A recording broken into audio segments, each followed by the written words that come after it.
अनमोल हीरा, उस हीरा से आप संसार से झूठी दौलत खरीदते रहेंगे और आपका अनमोल हीरा उस झूठी दौलत खरीदने में बिक जाएगा। ये ध्यान करें, आप लोग परम ज्ञानी हैं, बुद्धिमान हैं।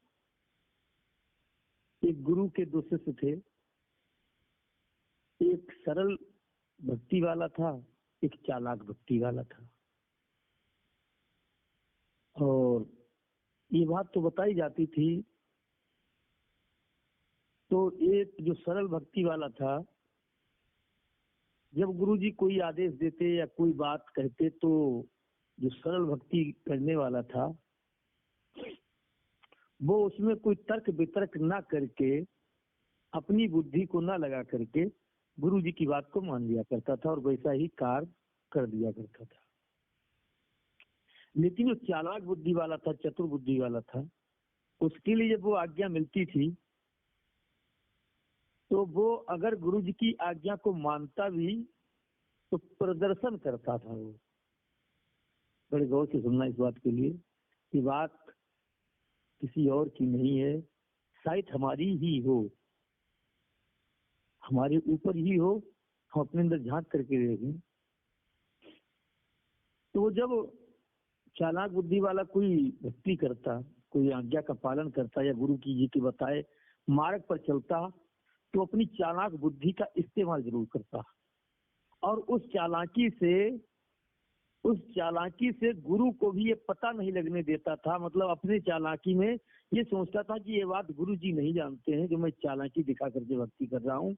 और अगर कोई सेवा भी करता तो उसका प्रदर्शन इस तरीके से करना, उसके अंदर भाव रहता था कि गुरुजी मेरी सेवा को देखें, जाने।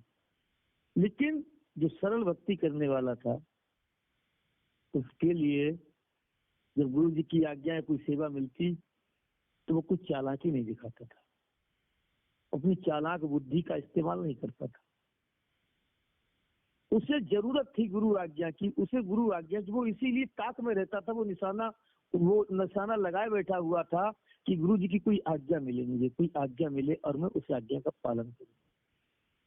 लेकिन चालाक बुद्धि वाला था, वो ये नहीं सोचता था, वो अपनी चालाक बुद्धि से कार्य किया करता था। और गुरु जी की जब कोई आज्ञा मिलती तो उसमें पॉइंट ढूंढता था कि मैं कौन सा पॉइंट कहूं जिससे कि इस आज्ञा से वंचित हो जाऊं। उसके अंदर एक ख्वाहिश नहीं थी कि मैं गुरु जी की आज्ञा का पालन करूं, लेकिन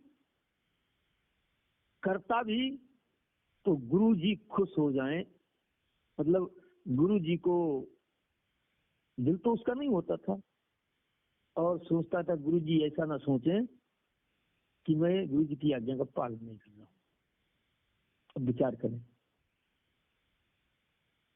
एक बार बताएं हमें आपको, वो परम पिता परमात्मा जो हमारे आंख के अंदर बैठा हुआ है, जिससे इस संसार का जर्रा जर्रा रोशन हो रहा है, वो साकार रूप में हमें गुरु रूप में मिला है।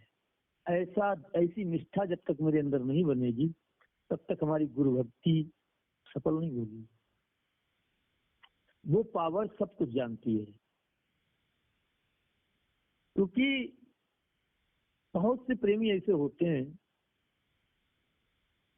और प्रैक्टिकल में भी आता है कि वो चाहे गुरु जी की जानकारी में बात हो और गुरु जी को ऐसी बात पूछे कि भाई ऐसी बात थी, तो फौरन कहे नहीं ऐसी बिल्कुल नहीं थी, ऐसी नहीं थी, आपको गुरु जी धोखा हो गया होगा, आपको धोखा हो गया होगा। और विचार करके देखो, अगर गुरु जी को धोखा भी हो गया है, अगर गुरु जी को धोखा भी हो गया है तो हमें स्वीकार करना चाहिए कि हाँ ऐसी ही थी जैसी आप बता रहे हो, क्योंकि धोखा सतगुरु से नहीं हो सकता, धोखा तो हमसे ही होता है, ये पक्की बात है। क्योंकि हमारा मन बुद्धि इस काल के जाल में फंसी हुई है, तो धोखा तो हमसे ही होगा, सतगुरु से धोखा नहीं होगा, ये पक्की बात है। और एक बात बताएं, जिस दिन हमारे सर पर गुरु भक्ति नाचने लगेगी ना, जिस दिन हमारे सर पे गुरु भक्ति नाचने लगेगी तो वो सतगुरु साक्षात पार ब्रह्म परमेश्वर है,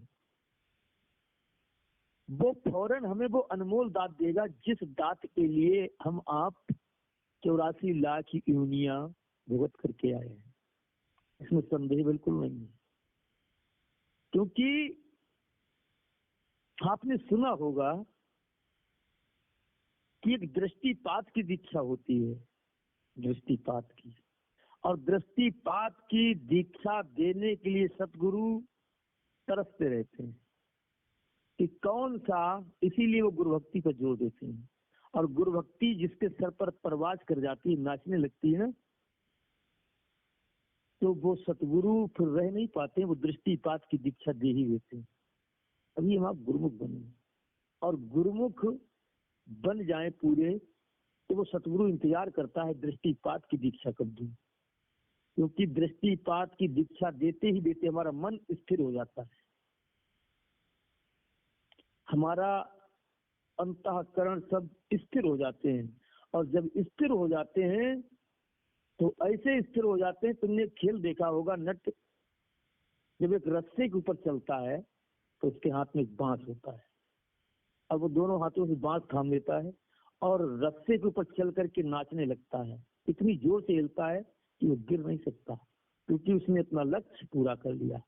ऐसे ही हमारा मन अडिग हो जाता है, तो जब दृष्टिपात हो जाता है गुरु का तो मन अडिग हो जाता है। फिर आप जहां आदेश दोगे ये मन कहीं जाएगा, दूसरी जगह नहीं जाएगा। लेकिन ये